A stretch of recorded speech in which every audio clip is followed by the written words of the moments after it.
Good morning, everyone. So, I actually have to go Parliament this morning, but this dropped in my spirit last night, and I said, okay, I will do a video on it because this is things that we often struggle with, and some of us do need the guidance. So, have you ever opened your Bible and you do not know where to start? You don't know what to read. You don't know how to go about it. But the truth is, where you start should reflect where you are in your life right now. Right? So ask yourself these questions. Am I in a healing season? Right? Am I in a transitioning or isolation season? Am I in a waiting season, being prepared for marriage? Am I in that singleness season, that season of purpose or clarity? Or am I stepping into leadership, obedience, or pruning? And for each season, here is a few Bible verses that you can start with. So, for instance, for pruning season, I read Proverbs 3:5-6, which says, trust God while He removes and redirects. Then we have John 15:1-8. Jesus talks about pruning for fruitfulness in that verse. Then we have Hebrews 12:11. Discipline and pruning feels painful, but it produces peace. So yes, right now I am in a pruning season, and God is cutting away things that cannot go with me to the next level that He's taken me. So like the friendships, the habits, the old mindsets, those things. It's not easy. It's not easy to go through this season, but it's necessary. So, and also the singleness season, preparation for marriage, right? Songs of Solomon 2:7. It says, "Do not awaken." This is not what it says, but this is what the verse speaks about. Do not awaken love before its time. Then Ruth 2:4. How God divinely positions you without striving. Proverbs 31. This is the one that most of us run after.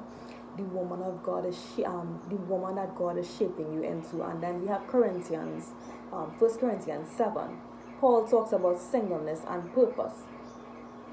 So God is preparing me not just for a man, but for the mission that comes with marriage. And I want to be ready emotionally, spiritually, and I want to be whole for my husband.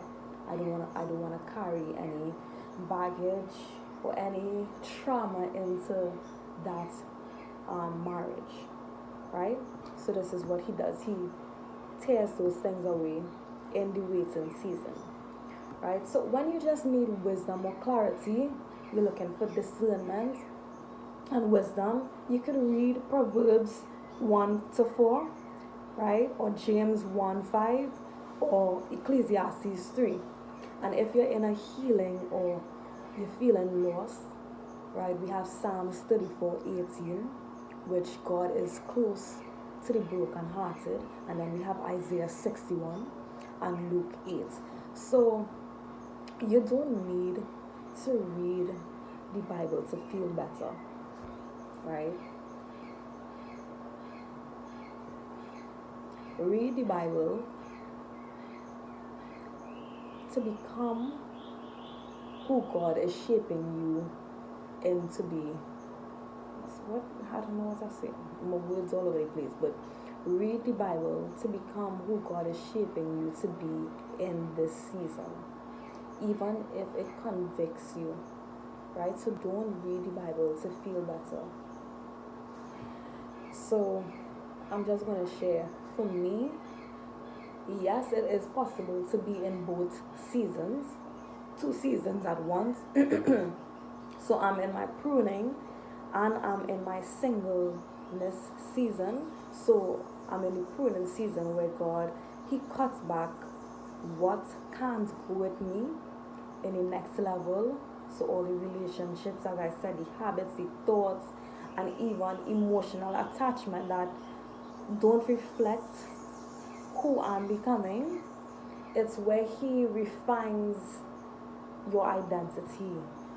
He purifies your desires, and He teaches you to be full in Him first. So, this is the foundation, and it is necessary, right? So, it's the foundation of my future relationship, especially marriage.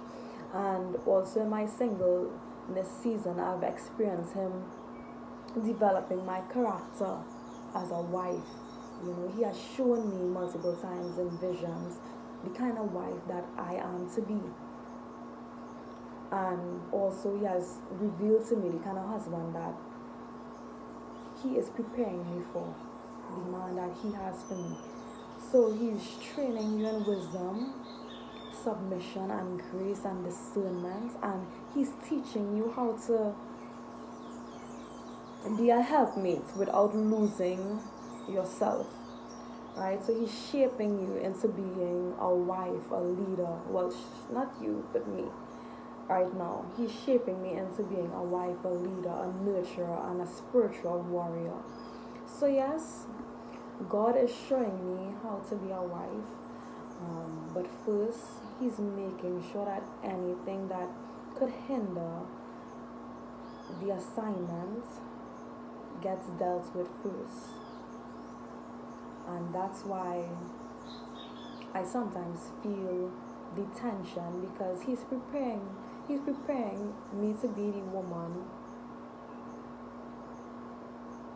Okay, He's preparing me, the woman, before He presents the bride. Okay, so yes, I'm in my refining fire and preparation tent right now, and I'm just being made ready for the man that God has for me. I'm being made ready for legacy and leadership and love that reflects Christ. So I'm embracing it. I'm not worried about who my husband will be. God has already he has already told me that, you know, the person that He has for me, it's more than what I have imagined for myself. So I thank God for that. This week was a hectic week, right? I had a 3 days fast. I needed some clarity. I needed to silence the noise, because I was hearing too many things, and it just wasn't sitting right with me. My spirit was not settled. And let me tell you, after that fast, I came out with so much peace and so much clarity. I'm not going to tell you what I fast about, but I'm in a space where I'm just at peace right now. And God has, even though I may not have gotten the confirmation that I intended on getting, He don't always give us what we wanted. It's not about us, but I feel at peace, and He's revealing to me certain things that I prayed about months ago. So yes, if you are in a space where you are struggling to read the Bible, do not feel shame. Just start where you are. God isn't waiting for a perfect reading plan. He's waiting for a present heart. And you've got this, right? Surrender to Him, and He will give you more than you've asked for. And if you are in a pruning season and a singleness season like me, you are not alone. I would always say this: you're not alone. Alright, so I love you guys. I wish you guys all the best for today. And remember, God is bigger than anything that you go through. Life is sometimes hard, but God is much greater. I love you guys. Have a blessed day. Bye.